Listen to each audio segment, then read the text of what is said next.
sangue di un mio spirito e a mia lingua.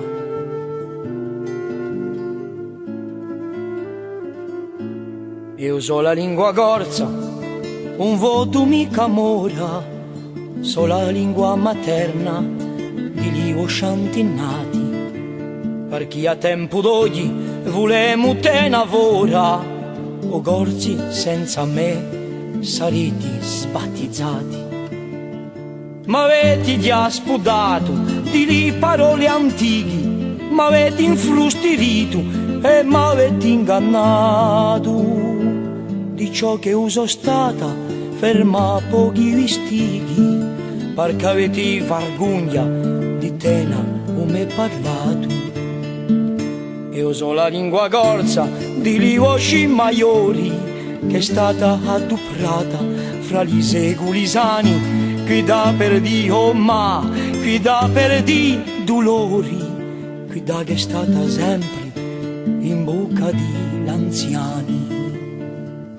Io so la santa lingua che dopo il Colombo ne chiamava l'aiuto per salvare il paese, so chi da chi queria a polvere il piombo per stirpare saracini, grechi o genovesi.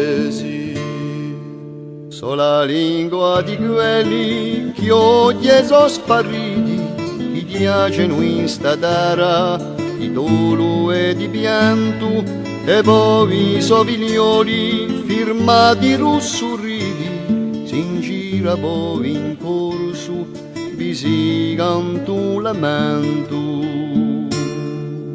So la lingua materna di le vostre mammone, che contavano nuvole in giro all'uvugone, che contavano gioie, che contavano affanni, in l'unico parlare di tutto l'urudione.